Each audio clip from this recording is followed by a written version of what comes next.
Ladies and gentlemen, boys and girls, sexy time is here. That's right. We're talking about another episode of The Hitchhiker on Kill by Kill After Dark.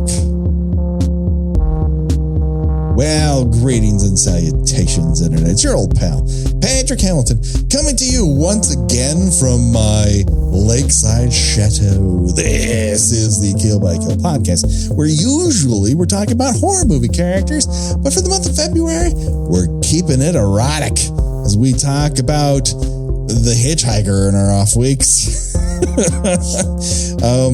And unlike 2 weeks ago, we're talking about an episode that doesn't feature a single human character, I guess. Whereas the previous episode we discussed had this core of decency to it, but not this one. But before we go any further, there's only one person I trust to make sure that she puts that glass lid over the figurine, so the person I need to murder expires without me touching them. The one, the only, Gina Radcliffe. How you doing today, Gina? Are you wearing your scuba gear? Say your bizarre alibi. Right. Yes. Like the alibi here is, hey Doc, why don't you go scuba diving with me? No one will know that I was involved in this magic murder. No one would have thought you would have been involved in the magic murder anyways. Also, how does the scuba gear prevent him from asphyxiating when she is as open to air? Like, why is the air out of that tank different than the air around her? This is definitely one of those, whatever the Romani, I guess. That's what they're signaling. Yeah. Yeah. Magic is with this cake, this wedding cake topper, that it's very inconsistent as to what it does and how it works. Yeah, they didn't quite think through this magical MacGuffin very well, but okay, it's fine, I guess. This is episode 1. Yeah, this is giving you a taste of what you could expect out of the series as a whole, which is a lot of softcore sex. Mm-hmm. It's a limp murder mystery, and like no characters whatsoever to root for, which again makes the episode we talked about 2 weeks ago such an outlier in the sense that, yes, it has softcore sex scenes. Yes, it's very sleazy, but there is a character in it that has some, as you say, core of humanity. Right. That which I think almost is kind of an accident, honestly. I don't think it's their intention. It just happens. It's like, and thank God. You blame gravity when you fall over. They just happened to write a character who has a personal touching experience that actually makes the episode have depth that it wouldn't have otherwise. Whereas here it's, oh shit, my stepdaughter's hot. Right. What do? This is something we can all identify with. Oh yeah. My stepdaughter, who maybe is 5 years younger than my wife. Yeah. Okay. So let's start from the start, because, oh boy, this one is jam-packed with crap. So we open on a guy water skiing like the demon that drives I also like the Visit Beautiful San Bernardino font for the cast. Oh yeah, this is unique. This one is really, I guess this is also Vancouver, but I was like, is it Big Bear? Is this like Tahoe? Because it just gives all those things, but I think it's Vancouver, just based on the end credits. They didn't seem to film anywhere but Vancouver. Yeah, this is a heavily Canadian series. Yeah. So our lead, Jeff Boder, zooms by the hitchhiker at high speeds, and then the hitchhiker kind of gives him a look like he's about to be an asshole. Yeah. But then he's like, oh, Jeff Boder's not a bad guy. He's like, yes, he is. What are you talking about? Hitchhiker? He's fucking terrible. He literally killed someone. What do you mean he's not a bad guy? Like, he almost killed you. He's like, ran your foot over. He's not some gem of a human being who just had one moment of temptation. Got in over his head with his sexy stepdaughter. Yeah. Again, I mean, happens to the best of us, What can you do? Jeff Boder's not the worst guy in the world. Nobody's perfect. Yeah, but also he's nowhere near good. So let's put it, I know you're trying to put things in perspective, but a little too much perspective, I think, is obfuscating what's going on here. Don't make your audience start out like you're supposed to feel sorry for a character who just radiates douchebag from the minute he appears on screen. Yes, and for whatever reason, Bruce Greenwood. Oh, he's a baby. He is like a fetus in this. He is. And, he doesn't always play slimy. But when he does, Gina. Oh yeah, I mean, I feel like I have seen him, and I know that Becky's had an unpleasant experience with him in real life. Yeah, he was the person on earth apparently. He was rude to her, but I can't imagine anybody being rude to Becky. But he could have been having a bad day. I was not in his head. It was weird. Everyone thought it was weird. Hey. We've all had shitty days. But he was in Fall of the House of Usher last year, and he was terrific. He was like a terrific villain in it. But yeah, I think he's terrific in most things. Again, like you said, he's a great villain. He plays decent well. He'll give you a range. He's so fucking good looking. Even at this age, he's incredibly good looking. When he takes his shirt off in Gerald's game, I wanted to throw my computer into it. Yeah, he's definitely what do they call it, long bottomed, where the older he gets, the better looking he gets. And right. he's pretty. He's very pretty. He's gorge. And yeah, there's not a wrinkle on him. He's sun-kissed. It's just insane how pretty he is here. And so, what I did want to say is the Hitchhiker changes after season 1. And I have to assume part of the reason is that audiences preferred an actor who, I don't know, would open his mouth when he's speaking. I was like, and he also, and because his eyes are always at a sexy squint, but they also look like they're closing, like he's in time for nappy nap time. Yeah, I think he's trying to do that bedroom eyes thing, but like he just looks sort of bored and tired. Right, he's bedroom eyes to the point where he's underneath the bed.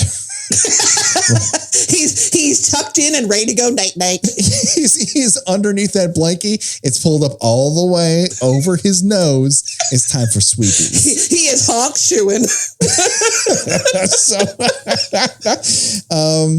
We learned that Jeff, our water skiing bohunk, has a wedding coming up. And he does what we all do ahead of those nuptials, visit the Bene Gesserit to understand how the spice moves through the universe. His Romani grandmother, who is like literally wearing a babushka, and there's like mystical violin music playing in the background. Because when I think of, Eastern European grandma, I think Bruce Greenwood. I mean, she's practically a Russian nesting doll. I was waiting for her to break in half and a smaller woman pop out. I said this to you before we started recording, but I can't say for certain that that's not Robin Williams under all that makeup with like the mystical Eastern European accent, but I can't say that it isn't either. It's not subtle. Again, Hitchhiker, not known for subtlety. No. Which makes the 2 weeks episode again so incredible. Kind of a miracle, honestly. Yeah. And again, it's not the whole episode. Half the episode is vintage Hitchhiker, but then you've got this other half. It's like, oh shit, someone put some like thought into this. Sorry, did fucking Donahue do a session amongst the writers' room? It's like Alan Alda guest wrote this episode or something. It's like all of a sudden, it's so wild. But here, no, It's yeah, no, this is like, yeah, it makes sense that this is the first episode because this is the one I always think of when I think of The Hitchhiker. And of course, I was like 11 when this came on. I'm like, oh, this is sexy. And now I'm like, okay. I guess. I mean, it's sexy in the terms of like everyone keeps doffing their clothes. Right. For a kid, that's sexy enough.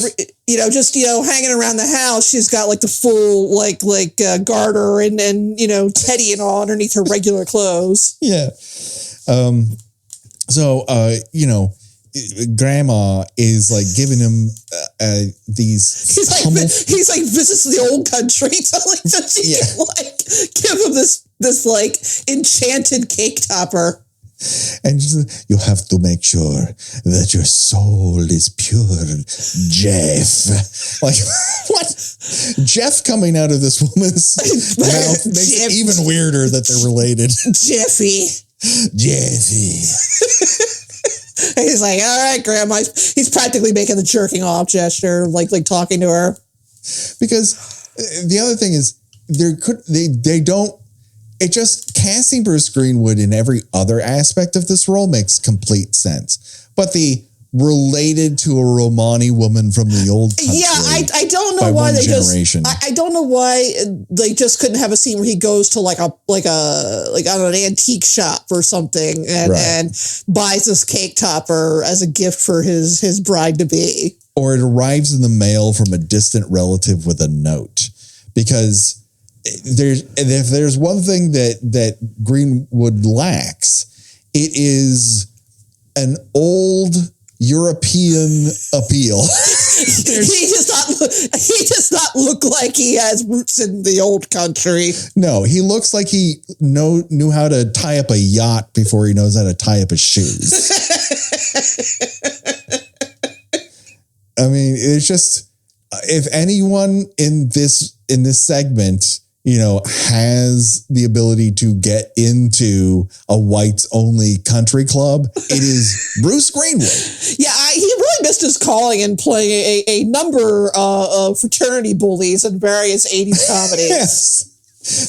Somehow he didn't get on the scene in time to be a local college bully, but oh my God, he would have been great.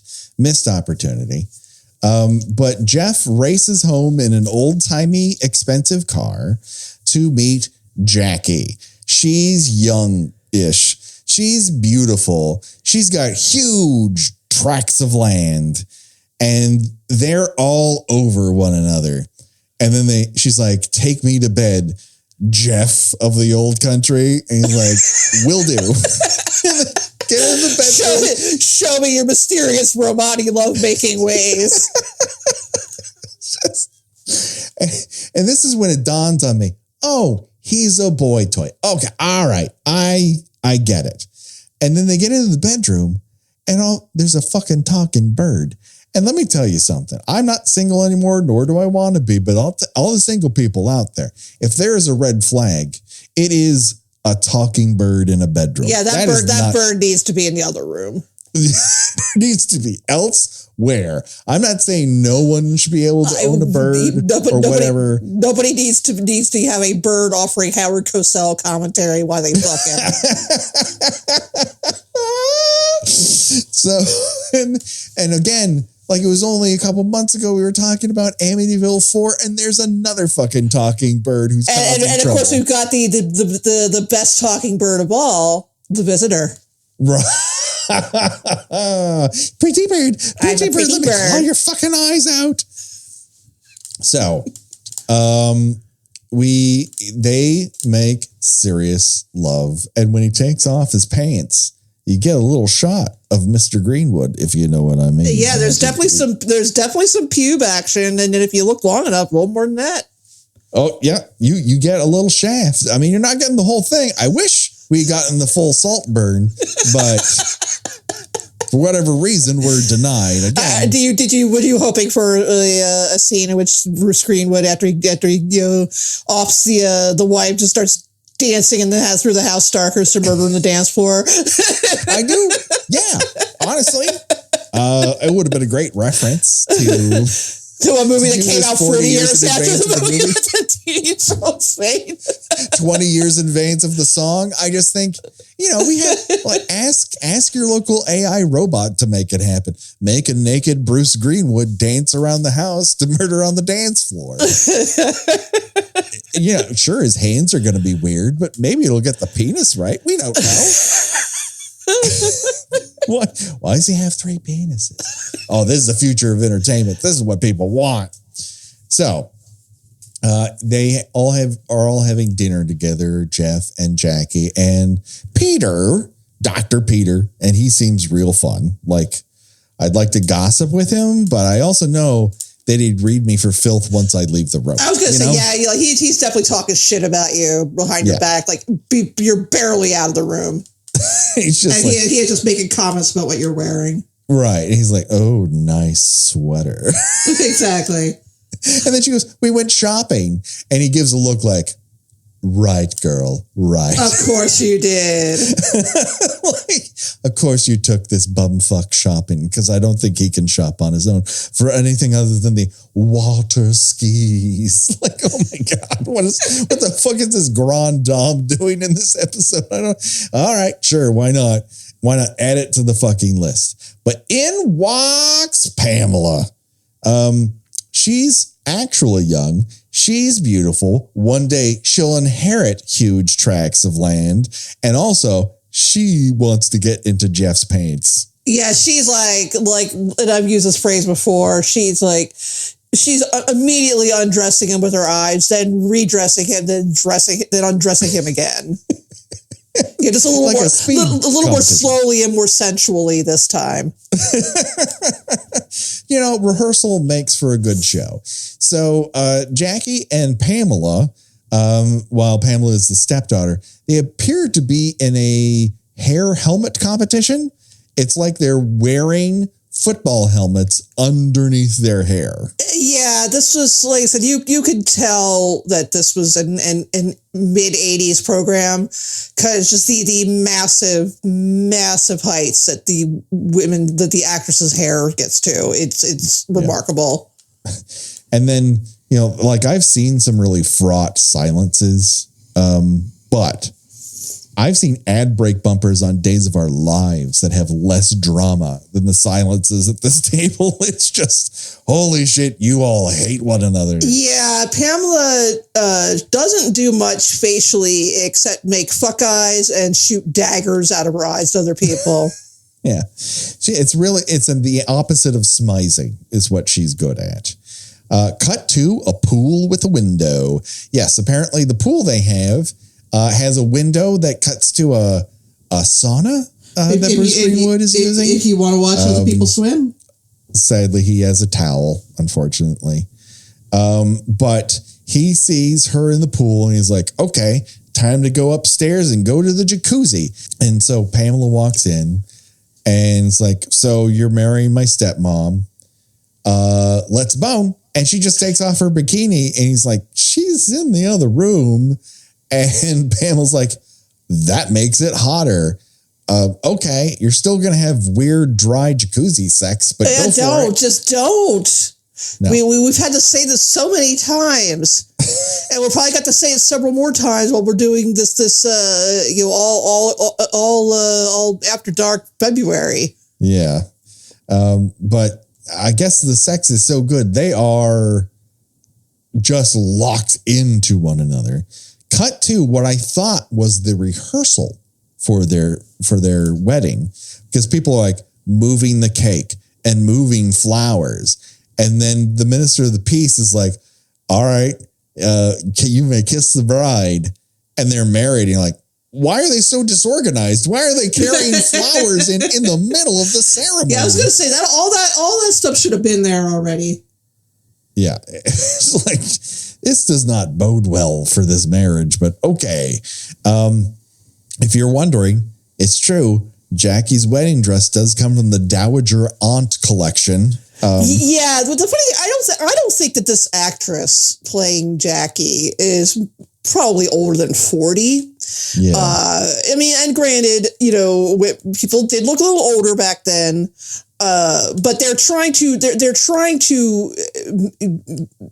put a bigger age gap between her and Pamela than there actually is. Yeah. So they're putting her in these like super frumpy outfits and which is wild because when she does take her clothes off, it's like, all right. She's looking great. No one's kicking you out of bed for eating crackers, Exactly. There's really no point in dressing her so dowdy, especially on her wedding day. Right. And it's like the only difference between her and Pamela really is Pamela has a slightly younger face. That's about it. I'd say there's less than 10 years between the two of them. It's ridiculous. They're making a whole lot out of nothing. And even if there is only a 10-year difference because they're not really related. She's a stepmother and everything. But of course, Jackie has a voice on how much money Pamela gets out of her trust and whatnot. So there's a lot of animosity between them. That this just is setting things up for Pamela while dancing with Jeff at Jeff and Jackie's wedding going, you know what you could do though, right? Murder your wife. Just bring it right up, right out in the open. They got married 10 minutes ago. I know everyone was rushing around putting flowers in place, but they're legally married as of tick, tick, tick, 11 minutes ago. And the way this is framed, it's like they just met yesterday. That Jeff and Pamela just met for the first time yesterday. And now she's like, kill your wife and to be with me. And he's like, well, I'd love to kill my wife to be with you, but there's just no way I could get away with it. And she's like, 'tis a shame. And he's like, but don't. Like, you've had sex once. Again, you had sex previous. You're not a virgin. Why are you so hooked into this gal you just met? And you're already having sex with that lady. It just like, again, we do not come to this sleazy ass show for reality, but this is really asking a lot. Speaking of asking a lot, their magical Love Is figurine, of course, is kind of like a voodoo doll, but with class divides instead of casual racism for fuel. Cool. So when they put it on top of the wedding cake and they start lighting candles around it, all of a sudden both Jeff and Jackie start getting the vapors and hit the ground. And when somebody blows out the candles, suddenly they're fine again. Yeah. What happens to the figurine happens to them, everybody. Yeah, I don't understand this. I don't understand why, little old country grandma gives this to him. Yeah. Like it kind of seems more she's cursing him than anything else. Yeah. And it's like, and again, because he has it coming. Good for him. Good for her. But does she know that? But does she know that though? Does Grandmama know that? She does say that he has to be pure of heart and in soul in order for, the figurine to do its job, which is kind of to protect you. But if you're not, like, let's say the mistress that you have, your wife's stepdaughter says, why don't you knock off your wife and then we can fuck forever? I guess that opens him up to the bad part of the figurine. Is the math here? I don't know. It doesn't spell it out. It's choose your own adventure in terms of how this works. Yeah, I don't know. Like if I, actually loved my grandchild, I don't know that I would give that to them. Yeah, seems like a bad idea. But I'm not on the spice. I don't travel the universe, so I didn't. You don't move around Southern California in a covered wagon. No, offering to read people's tarot cards. I don't stick my hand in a box to see if I can withstand the pain. Typical things grandmas do. Now Greenwood later on the day goes to the tool shed to, I don't know what he's doing with that nail and the hand of the figurine. I don't know why he needs to. Is he cleaning cake off of it? I don't get it. But he scratches the wrist of his part of the figurine and it scratches his wrist. And he's like, oh, no, I figured out how to commit murder without having to commit murder. I got this. And so what does he do? He tells his mistress about his magic murder plans. And she's like, okay, whatever works. I am on board with magic murder. Seems great. So this just goes to show you, folks, never trust a water ski pro. No. This is a dire warning. And you're saying, well, I think, Patrick, you're painting water ski pros with a pretty broad brush. The Hitchhiker. The Hitchhiker is what I have to say back to you. So the plan is Jeff takes Dr. Peter on an impromptu scuba diving trip to establish an alibi. Pamela, who's at the piano but not playing the piano, puts a big glass lid over the figurines, which somehow denies Jackie oxygen, but not Jeff, because he has a scuba tank. But Jackie has air. So she has actual air. She has the world of air, and Jeff is pulling on a scuba tank. I would just think, again, we do not come to Hitchhiker for realism when it comes to voodoo murder, if there is such a thing. But fucking what? No one gave this a smell test. Someone thought this was a real great workaround. Anywho, Jackie dies. And of course, she dies in front of people with witnesses that neither Pamela or Jeff was around. So, and a doctor was on the premises. And so they bury her and they get back to the house afterwards. They dismiss the staff. And then it's sexy time, baby. Yeah, we've got like a record, like 3 sex scenes in this. So like, if that's what you're coming to these for, you will not be disappointed. Yeah. And again, all of them are on YouTube with all the nudity attached to them. So there you go. And you get to see a glimpse of Bruce Greenwood's dong. Exactly. You get to see at least an inch or two. I'd love to see more. Again, Bruce, if you want to give us a full cock shot now, I'm sure it's just as good. He will never now. Oh, I jinxed it. I jinxed the full Greenwood. Damn it, Hamilton. So they get back to the house. There is the slowest funeral sex scene you've ever seen in your life. Oh, I do like that Pamela wore, in deference to her recent losses, wearing black lingerie. Well, she's in mourning, and so Bruce Greenwood takes off every ounce of her clothing as slowly. Yeah, I was gonna say, there was like, this is one of those, oh shit, we only have like 17 minutes of plot. We better draw this out as long as possible. It's like, we need the tension for the bird to get the plan to murder you. But honestly, if you could take off those stockings slower, Bruce, that would be great. Just treat her like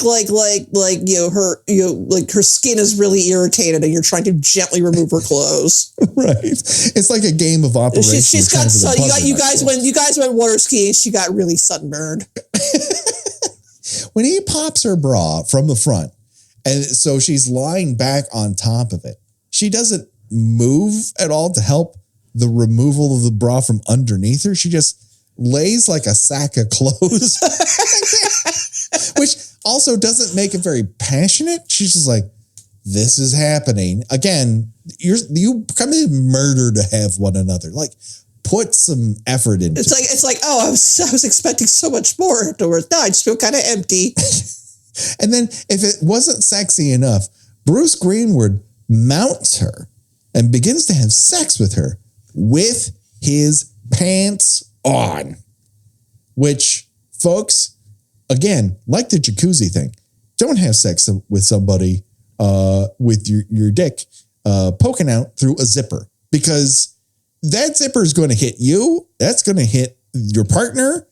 That's a recipe for bad times, everybody. Yeah, that's much like having sex in a jacuzzi. That is one of those things that looks sexier than it actually is. Right. Yeah, exactly.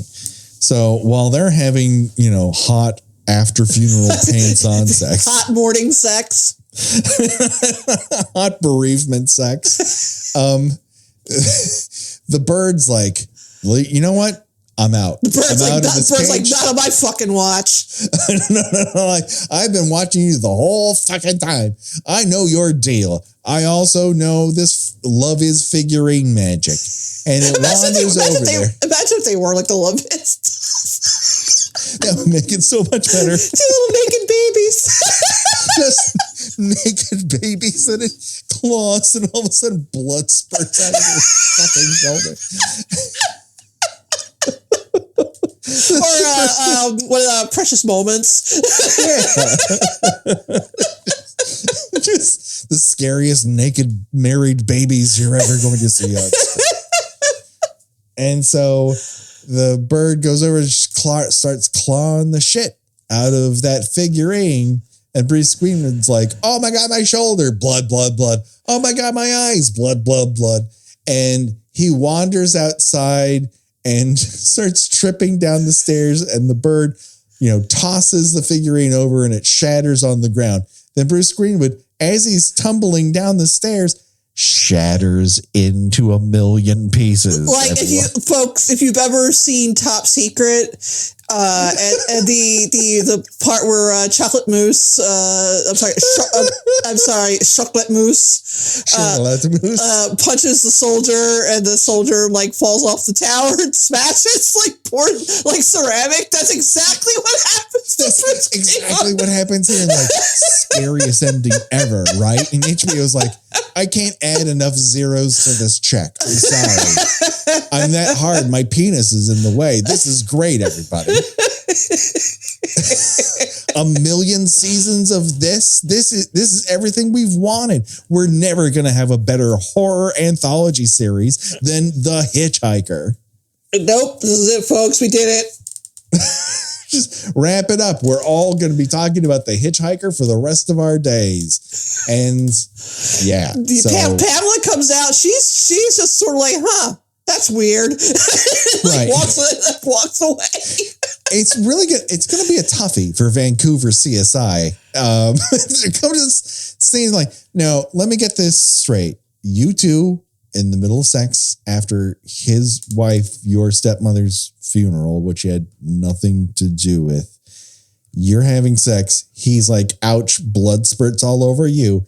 His eyes pop out of his skull. And then he went down the stairs and became ceramic. He's just like in pieces now. Like, what do the police write down after this? Like, all this, the only intact part we can find is a face. And like 2 inches of his dick, which is weird. It's just that part of his dick, but okay. And so it is time to choose our own death venture, where of the deaths of this episode, we decide which one to choose and why. And we've got 2 great choices here. We can either asphyxiate via figurine, or you can get your eyes clawed out and tumble down the stairs until you shatter into plaster. So Gina, what say you? Oh gosh.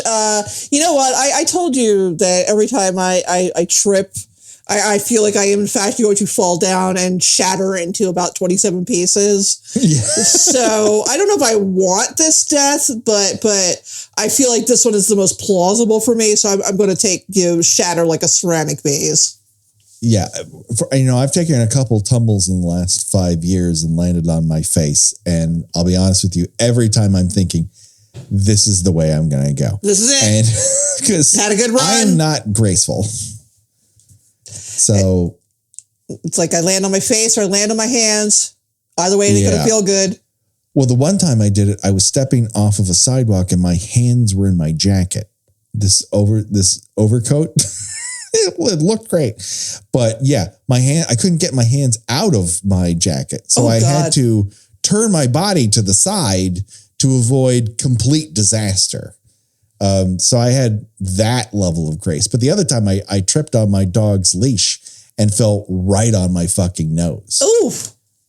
And I'm like, if I hear a snap, I wouldn't be surprised. And somehow I just got a black eye out of the deal. But holy shit. I was like, man, you gotta start thinking about your life. It's like, it's time to walk more slowly. It's time to be careful about time to consider a charming cane as an affectation. Yeah, I've been looking into it. Yeah, always shopping around. I've had knee and ankle problems up until the point I went to physical therapy and relearned how to walk like a human being. And I haven't had a problem since, knocking on wood. So there you have it. This theme, this remix, you go to Revenge Body Memphis at bandcamp.com. Jeff, How many times have I done this fucking outro? Jeff Bode is a bad guy. Josh Hollis is a good guy. Jeff Hollis is the best guy. Go to joshhollis.com. If you've got artwork demands, he's amazing at it. Everyone says it, and they're right. It's true. It's an incredible benefit to this show. And we love that we get to pay him for that work because you are a part of our Patreon. Those who can, thank you so much, because that payment goes into paying for our music and paying for our artwork each and every week. And we really appreciate that. Hey, Gina, where can people find you on these here internets? I write about movies and television at thespool.net. I write a newsletter also about movies and pop culture in general at GinaWatchesThings.substack.com. And I am on all the social medias except for Twitter under Gina Does Things. Do it today, people. Check it out. And we're on the socials. Rate and review us on your podcatcher. It really helps us be seen and heard by more people. If you haven't done it and you listen to us often, please find a way to do it. It really does help us in the rankings and for us to be seen by more people and build the podcast. And we're so thankful that you are a part of it. And next week we'll be back with another erotic misadventure, everyone. But until then, for myself and for Gina, bye-bye, everybody. Bye.